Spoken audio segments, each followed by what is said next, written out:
이번 주간을 위해서 우리에게 주시는 하나님의 말씀입니다. 우리 오늘은 신약 성경 144면에 기록되어져 있는 요한복음 2장 1절에서 11절까지에 있는 말씀입니다. 신약 성경 요한복음 2장 1절에서 11절까지에 있는 말씀 제가 봉독해 드립니다.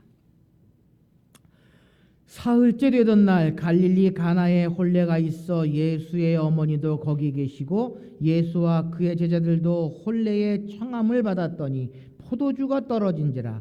예수의 어머니가 예수에게 이르되 저들에게 포도주가 없다 하니 예수께서 이르시되 여자여 나와 무슨 상관이 있나이까 내 때가 아직 이르지 아니하였나이다. 그의 어머니가 하인들에게 이르되 너희에게 무슨 말씀을 하시든지 그대로 하라 하니라. 거기에 유대인이 정결 예식을 따라 두세 통 드는 도랑아리 6이 놓였는지라. 예수께서 그들에게 이르시되 항아리에 물을 채우라 하신즉 아구까지 채우니 이제는 떠서 연회장에 갖다 주라 하심에 갖다 주었더니 연회장은 물로 된 포도주를 맛보고도 어디서 났는지 알지 못하되 물 떠온 하인들은 알더라. 연회장이 신랑을 불러 말하되 사람마다 먼저 좋은 포도주를 내고 취한 후에 낮은 것을 내거늘 그대는 지금까지 좋은 포도주를 두었도다 하니라. 예수께서 이 첫 표적을 갈릴리 가나에서 행하여 그의 영광을 나타내심에 제자들이 그를 믿은지라. 아멘. 이제 오늘부터 이렇게 몇 시간 동안에는요, 신약 성경에 나와 있는 사건들, 신약 성경에 나와 있는 이야기들을 우리가 금년에는 좀 살펴보려고 합니다. 올해 작년까지는 기독교 생활교리 또 예수님의 성품 담기 강의를 쭉 진행을 했는데요. 좀 이제 주제를 좀 바꿔서 금년에는 성경에 나와 있는 그 이야기들 사건들 중에서 오늘 이 시대에 우리에게 주시는 의미를 좀 살펴보고요. 또 다음 시간에는 구약의 인물, 구약에 기록되어져 있는 인물들을 통해서 우리가 아는 성경의 인물들, 성경의 위인들의 모습을 되돌아보면서 우리가 이 시대에 어떠한 삶을 살아가야 하는가라고 하는 것들을 좀 우리가 살펴보려고 합니다. 그래서 오늘은 우리 성경 사건간의 첫 번째 시간으로 예수님께서 행하신 첫 번째 표적, 첫 번째 이적에 관한 이야기들을 좀 살펴보면서 그 속에서 우리가 알아야 할, 우리가 좀 깨달아야 할 교훈의 말씀을 살펴보려고 합니다. 여러분, 우리가 성경을 읽으면요, 몇 가지 기본적으로 알아야 할 것들이 있는데요. 그 중에 하나가 바로 오늘 본문입니다. 예수님께서 행하신 첫 번째 이적이 무엇이냐? 성경을 읽은 사람이라면, 성경을 아는 사람이라면 이 정도는 기억해야 한다라는 것입니다. 성경에 관한 상식이거든요. 예수님의 첫 번째 이적이 뭐냐? 그것은 바로 가나의 혼인잔치에서 물로 포도주를 만드는 사건, 그것이 예수님께서 행하신 첫 번째 이적이다라고 하는 것입니다. 그래서요, 이것은 이것만은 좀 기억해 주시면 성경 지식, 성경 상식이 될 수 있을 것 같습니다. 우리가 잘 아는 이야기입니다. 예수님께서 가나의 혼인잔치 가운데에 물로 포도주를 만드셨다라고 하는 것. 그래서 오늘 이 본문 가운데 우리가 좀 살펴보려고 하는 것은요, 우리의 삶 속에도 부족함을 느낄 수밖에 없다라는 것입니다. 아마 이 세상에 사는 많은 사람 가운데요, 모든 사람 가운데에 나는 만족한 삶을 살고 있습니다라고 자신 있게 이야기할 수 있는 사람이 있을까요? 여러분, 우리나라에서 돈이 가장 많은 사람 중에 하나가 누구겠습니까? 삼성그룹 회장 누구죠? 이 누구죠? 이재용인가요? 이건희 회장, 하여튼 많이 있었는데 그 삼성그룹의 회장이 삶이 만족할까요? 개인적으로 생각할 때요, 만족하지 못할 거다라는 생각이 들어집니다. 그러니까 자꾸 계열사들을 확장하고 계열사들을 합병하고 또 새로운 일을 시작해서 계속해서 돈벌이를 하는 그러한 모습을 바라보면, 야, 돈이 많은 사람도 돈에는 만족하지 못하는구나 라고 하는 생각을 해보게 됩니다. 그래서요, 어떤 포털 여론조사 기관에서 30대 직장인 1656명을 대상으로 해서 삶의 만족에 대한 설문조사를 했다고 합니다. 그러니까 30대 직장인들 1656명에게 삶의 만족에 대한 설문조사를 했는데요. 여러분, 조사 결과가 어떻게 나왔겠습니까? 56.8%가 현재 자기의 삶이 만족스럽지 못하다라고 답을 했다는 것입니다. 그러니까 과반이 넘는 사람들이, 30대 직장인들이 자기의 삶에 만족을 못했다라고 답을 했고요. 이어서 매우 실망스럽다, 매우 만족스럽지 않다라고 하는 응답이 27.3%로 나타났다고 합니다. 그래서 삶의 만족도의 부정적인 응답이 84.1%, 무려 30대 직장인들 가운데에 84.1% 되는 사람들이, 그러니까 대부분의 사람들이 삶을 만족스럽지 못하게 느끼고 있다라고 하는 통계 조사가 있었다고 합니다. 그런데 반대로 대체적으로 만족한다라고 하는 의견은 15.4%, 매우 만족한다라고 하는 의견은 0.5%로 삶을 만족스럽고 행복하게 느끼는 30대는 전체의 20%도 안 되는 그러한 결과를 얻었다라고 하는 이야기가 있습니다. 이것이 30대뿐만이겠습니까? 오늘 이 시대를 살아가고 있는 많은 사람들의 모습이고 그러한 생각이겠죠.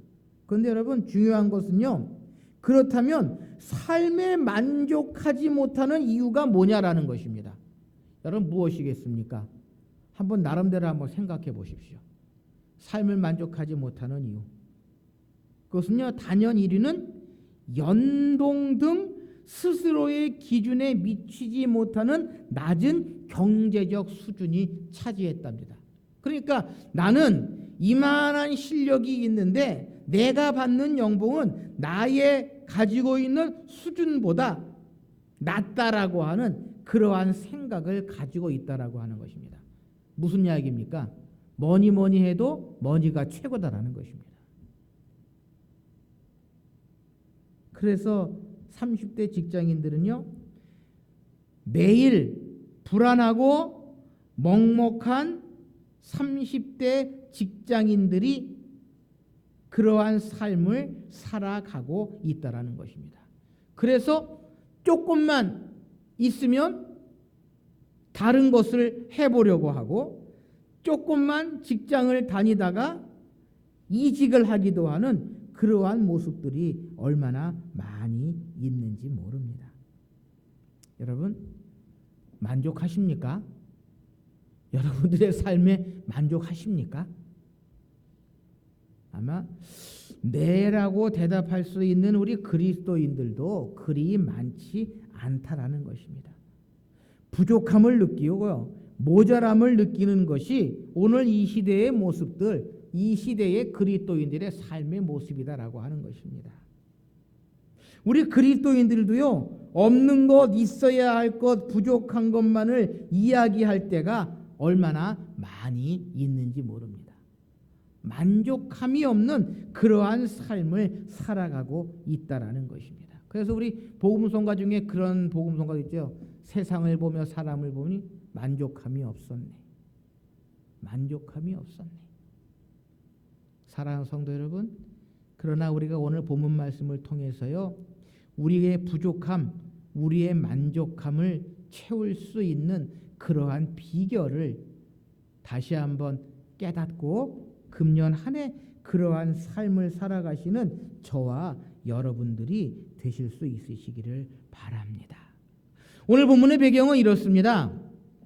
예수님께서요, 갈릴리 가나라고 하는 지방에 계셨는데, 예수님의 어머니와 그의 제자들과 함께 계셨는데, 갈릴리 가나의 혼인잔치에 청함을 받으셨습니다. 여러분, 혼인잔치, 자녀들 결혼시켜 보셨고 결혼식에 가보셨지만, 결혼식에 가면 남부러울 것 없고요, 모자랄 것 없는 것처럼 느껴지는 것이 결혼식입니다. 기쁨과 웃음이 가득하고 많은 축하하는 하객들이 있고, 또 결혼식 끝나면 뭐가 있습니까? 많은 음식이 준비가 되어져 있죠. 결혼식만큼 부족함이 없고 모자람이 없는 그러한 일도 없다라고 하는 것입니다. 그런데 이러한 결혼식에 오늘 보면 3절 말씀에 보면은 뭐가 없다고요? 포도주가 떨어졌다. 포도주가 떨어졌다. 그래서 예수님의 어머니가 예수님에게 이야기합니다. 예수야, 저들에게 포도주가 없다 라고 예수님에게 이야기했답니다. 그래서 많은 성경학자들은 이야기를 합니다. 아니, 예수님도 그렇고 예수님의 어머니도 그렇고 결혼식에 손님으로 왔는데 포도주가 떨어진 걸 왜 예수님의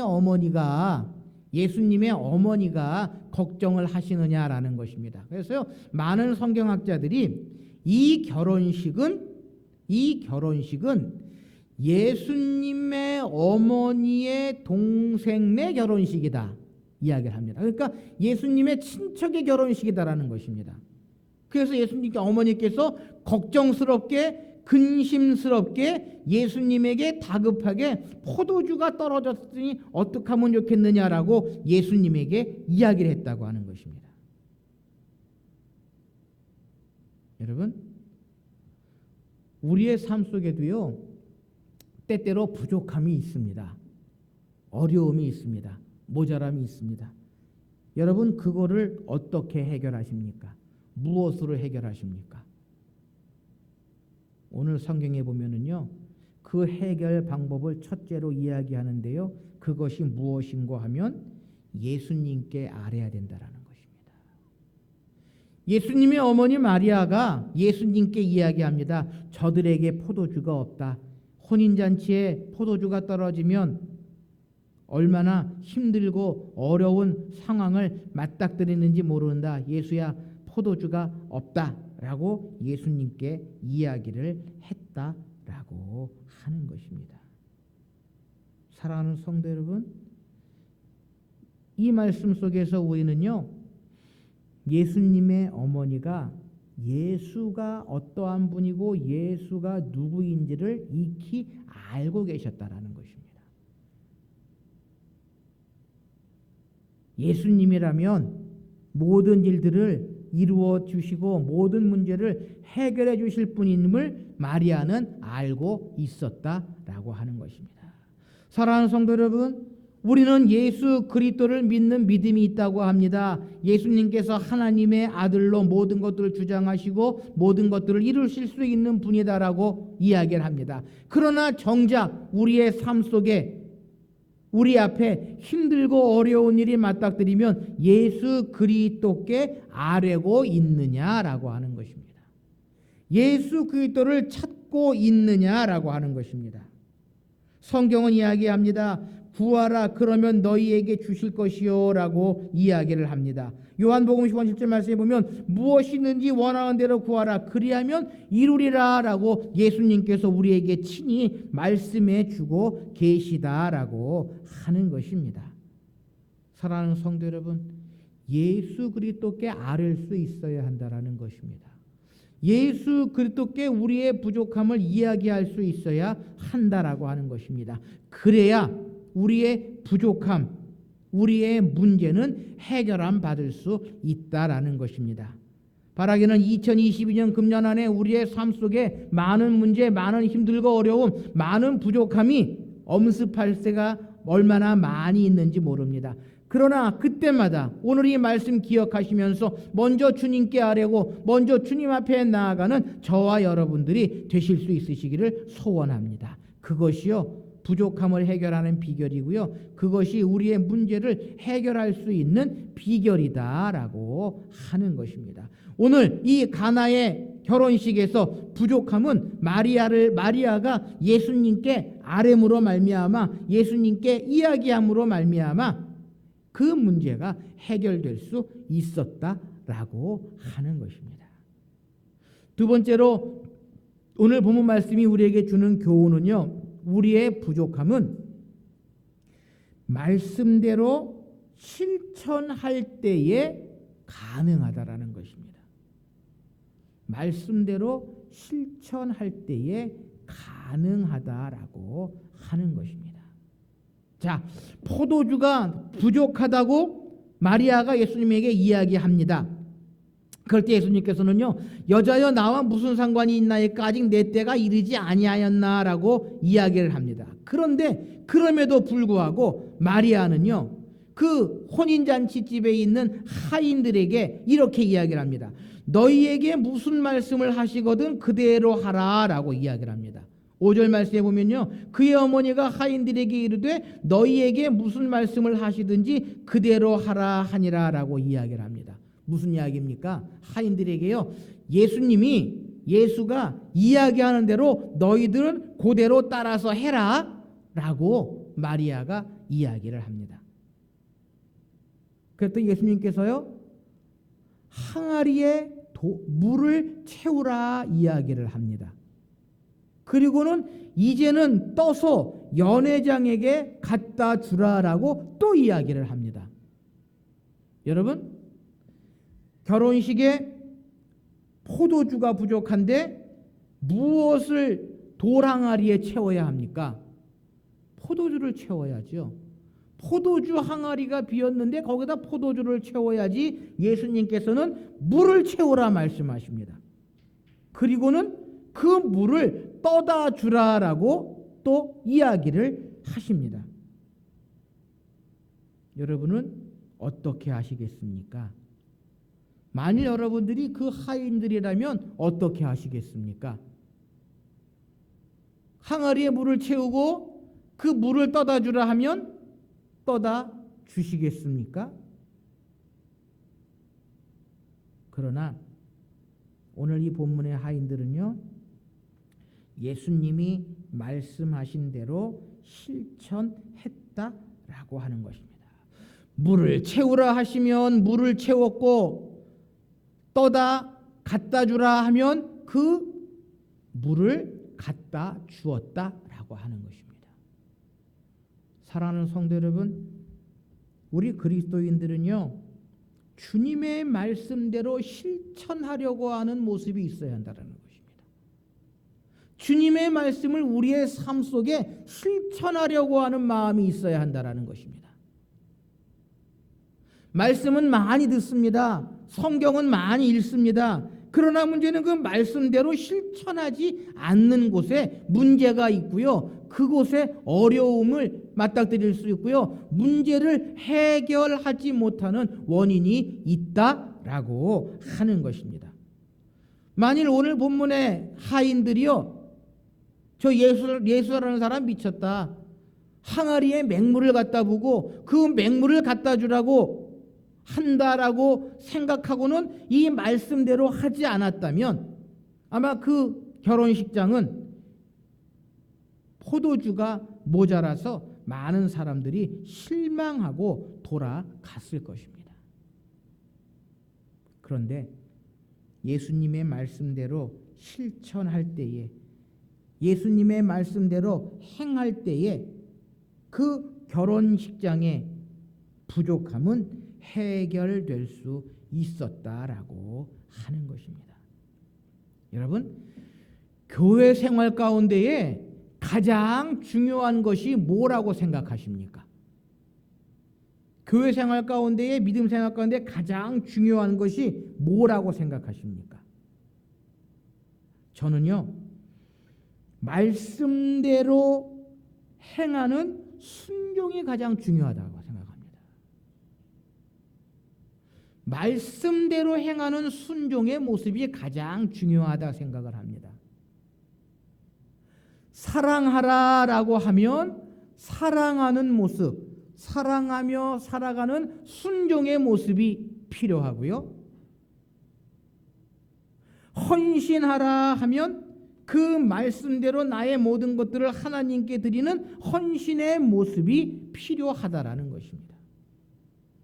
여러분, 우리가 아는 것처럼 아람 왕국의 제2인자가 되는 나아만 장군, 그의 몸에 가지고 있었던 한센병, 고생하고 힘든 그 한센병, 하늘에서 내린 재앙이요 저주라고 생각했던 그 한센병의 고침을 어떻게 받았습니까?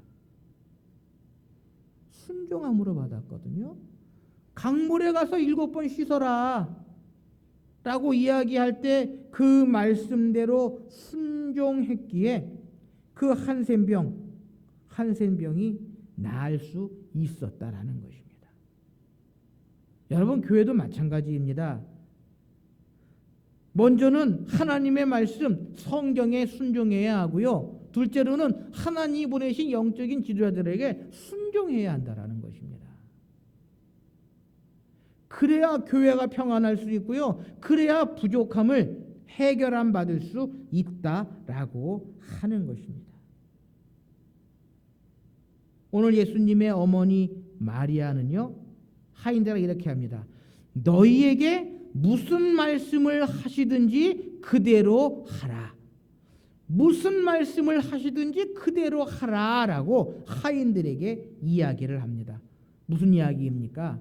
그 말씀대로 끝까지 실천하라는 것입니다. 토달지 말고, 이유 달지 말고, 비판하지 말고, 비난하지 말고 끝까지 그 말씀대로 순종하라라고 하는 그러한 이야기인 것입니다.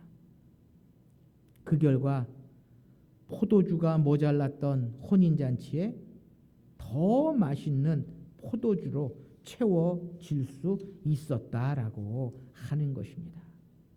사랑하는 성도 여러분, 기억하십시오. 예수님께 아뢰고 예수님의 말씀대로 실천할 때에 우리 주님께서는 더 좋은 것으로 우리에게 허락해 주실 줄 믿습니다. 오늘 본 말씀 10절에 보면 이렇게 기록합니다. 사람마다 먼저 좋은 포도주를 내고 취한 후에 낮은 것을 내거늘 그대는 지금까지 좋은 포도주를 두었도다 하니라. 무슨 이야기입니까? 예수님께서 채워주시고 예수님께서 만들어주신 그 포도주가 이전에 맛보았던 포도주보다 더 좋고 더 맛있고 한 포도주였다라는 것입니다. 사랑하는 성도 여러분, 우리 주님께서는요, 주님께 나아가는 자, 주님을 찾는 자들에게 좋은 것으로, 아름다운 것으로 우리에게 채워주시고자 하시는 분이 우리 하나님이시다라는 것입니다. 그래서요, 주님 앞에 나아갈 때에 어제보다는 오늘이, 오늘보다는 내일이 더 흥왕하고 형통한 길로 인도해 주시고자 하는 것이 우리의 하나님의 모습이다라고 하는 것입니다. 문제는 우리가 그러한 하나님을 까맣게 잊어버리기 때문이다라는 것입니다. 그러한 하나님과 늘 교제하고 늘 동행하지 못하기 때문이다라고 하는 것입니다.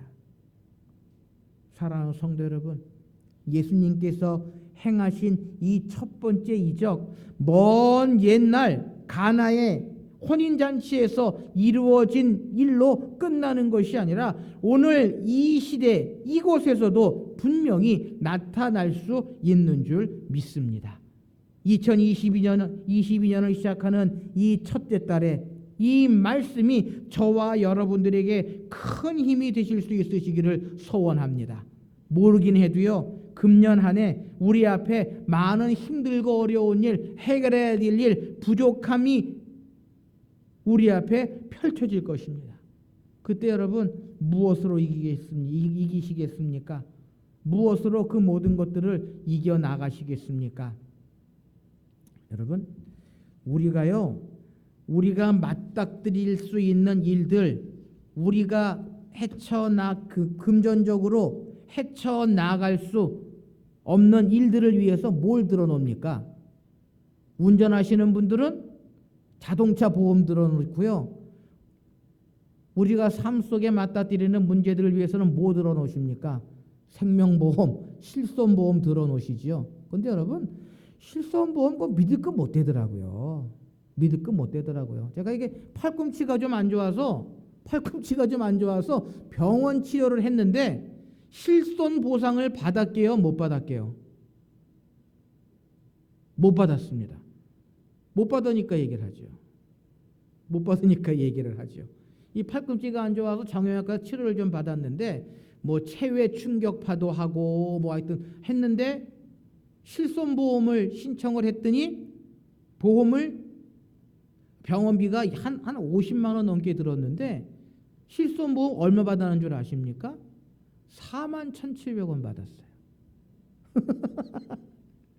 보험을 들을 때에 약관상으로 공제하는 금액 또 치료하는 가운데에 또 해당이 안 되는 것들 그러한 조항들이 쫙 들어있더라고요. 그래서 이 세상 속에서는 내가 부족하고 내가 어려울 때에 채울 수 있는 것이 없구만. 이 실손보험도 사실은 그런 거를 대비해서 미리 듣는 건데 저것도 믿을 게 못 된다라고 하는 생각을 해보게 됩니다. 집사람한테 실손보험 다시 정리하고 아예 그냥 해약을 하면 좋겠다. 그런데요, 해약을 하려고 보니까 2천 얼마 준대요. 2천 얼마 준대요. 그래서 이건 뭐야? 이건 뭐야 하는 생각을 좀 했는데요. 여러분, 세상 속에서는요, 내가 믿고 나의 부족함을 해결해 줄 수 있는 것들이 별반 없습니다. 우리가 그것을 위해서 미리 준비한다 할지라도 때로는 그 뒤통수를 치거든요. 그렇게. 여러분, 그러나 우리 주님께서는 주님께 나아가는 자들, 주님께 아뢰는 자들, 주님의 말씀대로 살아가는 자들에게 그 모든 문제들, 모든 어려움들을 해결해 주실 줄 믿습니다. 그래서요, 많이 나아졌어요. 비록 보험 혜택은 좀 못 받았지만 전에보다는 좀 많이 나아졌거든요. 하여튼 우리의 삶 속에 모자람이 있습니다. 부족함이 있습니다. 어떤 것이 모자라고 어떤 것이 부족하십니까? 그것이 무엇이든 그것이 어떤 일이든 예수님께 나와 아뢰십시다. 그리고 주님의 말씀대로 순종하며 행하십시다. 그럴 때에 우리의 모든 문제들, 우리가 가지고 있는 부족함들은 넉넉히 해결함 받을 수 있는 줄 믿습니다. 2022년 금년 안에 우리의 삶 속에 우리의 믿음과 우리의 신앙 가운데에 먼저 하나님께 나아가 우리의 모든 것들을 아뢰고 또 주님의 말씀을 이루어 나가고 주님의 말씀대로 순종하며 나아갈 때에 하나님께서는 우리가 모르는, 우리가 알지 못하는 크고 비밀한 일들을 우리에게 이루어 주실 줄 믿습니다. 함께 기도하시겠습니다.